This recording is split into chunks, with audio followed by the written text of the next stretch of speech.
Olá, amados, graça e paz.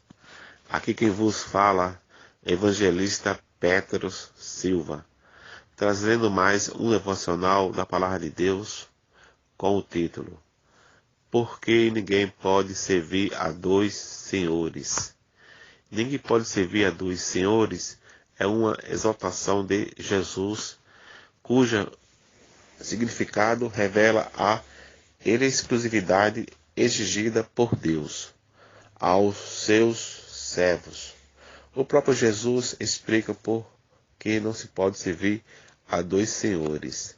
Ele diz: porque ou há de aborrecer-se de um e amar ao outro, ou se devotará a um e desprezará ao outro. Livro do Evangelho de Mateus, capítulo 6, versículo 17. A declaração "ninguém pode servir a dois senhores" aparece em harmonia com toda a porção do sermão de Jesus que a rodeiam. Ela faz parte de uma sequência de exaltação onde Jesus deixa muito claro que o comprometimento a Deus não pode ser dividido. Sirva ao Senhor correto. O livro do Evangelho de Mateus coloca essas palavras do Senhor Jesus pouco depois da exaltação do Mestre, para que seus seguidores não se dediquem em acumular tesouros sobre a terra.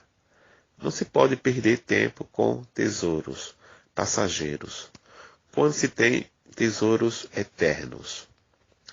Jesus ainda ensina que o coração do homem estará onde estiver o seu tesouro. Claro que esse ensino é um forte alerta sobre o perigo de colocar o coração no lugar errado. Livro do Evangelho de Mateus, capítulo 6, versículo 19 ao 21.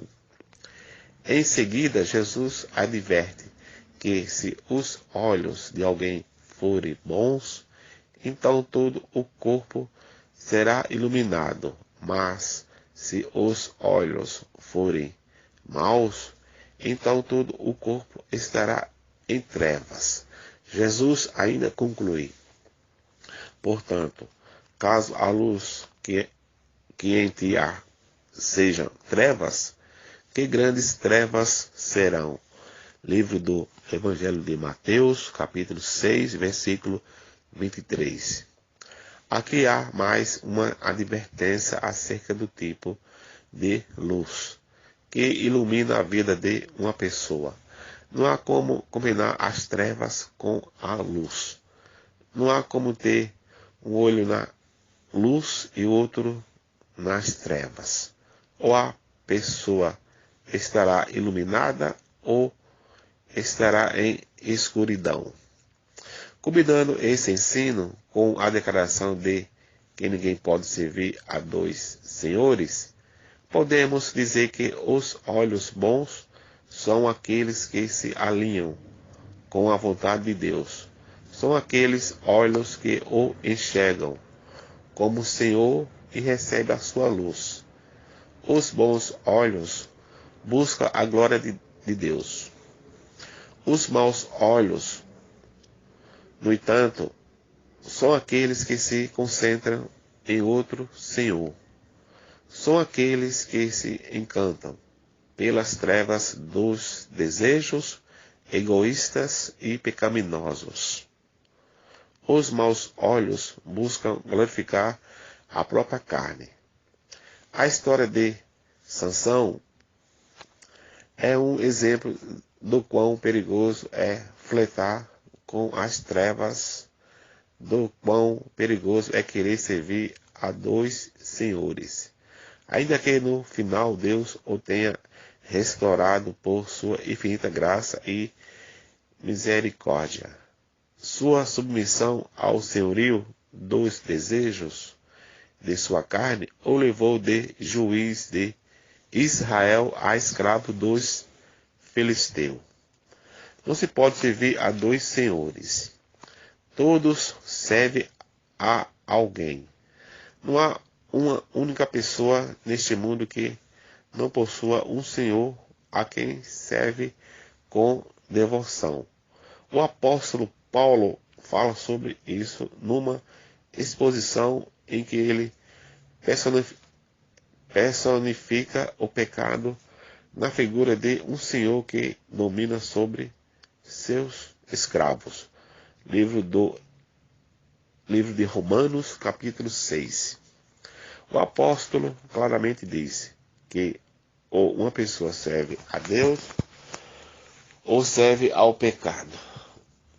Não há meio termo. Deus não aceita a sociedade. É impossível querer dividir sua dedicação a Deus com os prazeres dominadores deste mundo. Deus não escolheu e redimiu parcialmente um povo para si.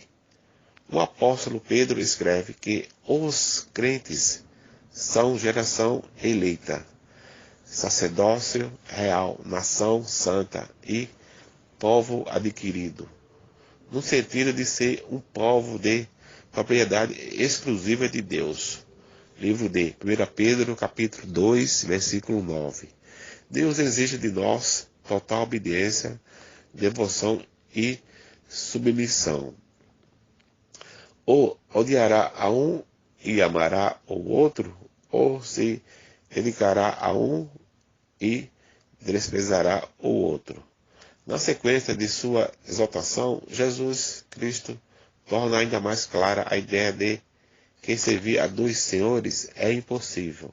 Ele diz, ou há de aborrecer a um e amar ao outro, ou se devotará a um e desprezará ao outro. A princípio, uma pessoa pode até pensar poder servir a dois senhores, mas tão logo chegará um momento decisivo. Tão logo virá a ocasião em que o verdadeiro Senhor, a quem essa pessoa serve, será revelado. Aqui podemos citar o exemplo de Judas Iscariotes. Ele seguia a Jesus, ou chamava-o de mestre, mas em seu íntimo, seus olhos maus não o enxergavam como Senhor. No momento oportuno, ele revelou a quem realmente servia.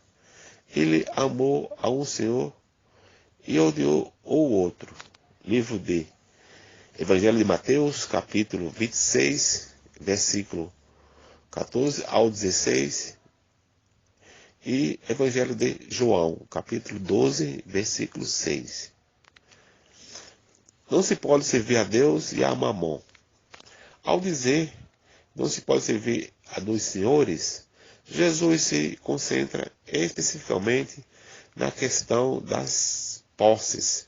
Ele personifica as possessões na figura de um senhor que também exige fidelidade aos seus servos. A palavra mamon, usada originalmente no texto, transmite o significado de riquezas. Então, obviamente, quando Jesus diz não se pode servir a Deus e a Mamon, isso quer dizer que as riquezas e as possessões podem ser um senhor que escraviza seus servos. As pessoas que servem a Mamon são aquelas que amam as riquezas e não é possível amar a Deus e as riquezas ao mesmo tempo. O problema aqui não está em possuir riquezas, mas em ser um possuidor por elas. Aqueles que possuem riquezas, mas servem a Deus como Senhor acima de tudo, coloca todos os seus bens e todos os seus esforços ao serviço do Senhor, ao dispor de seu reino. Mas aqueles que são possuídos pelas riquezas, seus olhos são tão maus que eles são capazes de querer se aproximar de Deus somente com a esperança de aumentar ainda mais a quantidade de seu mamon. Nesse ponto, o apóstolo Paulo é o verdadeiro exemplo a ser seguido. Transformado pela luz do Evangelho de Cristo, ele fixou seus olhos inteiramente na glória de Deus. Ele dedicou sua vida totalmente à obra de seu verdadeiro Senhor, a ponto de considerar como perda tudo que já havia possuído em sua vida terrena. Livro de Filipenses, capítulo 3, versículos 7 e 8. Portanto, não se pode servir a dois senhores. Não se pode servir a Deus e a Mamon. Aquele que serve a Deus se dedica completamente a Ele. O servo de Deus é inteiramente devotado ao Senhor que o libertou da escravidão do pecado, que o tirou do domínio de qualquer coisa que outrora atraía o seu coração. Aqueles que servem verdadeiramente ao Senhor podem descansar plenamente em sua provisão. Eles não andam desesperados acerca do que há de vir. Livro de Evangelho de Mateus, capítulo 6, versículo 25 ao 34. Então, se lembre, não se pode servir a dois senhores. Amém? Glória a Deus. Que palavra tremenda. Obrigado, Senhor, pelas tuas maravilhas. Que essas palavras possam abençoar vários irmãos e várias irmãs. Em nome de Jesus. Amém. Louvado seja o santo nome, Senhor. Que o seu nome seja glorificado eternamente, para todo sempre.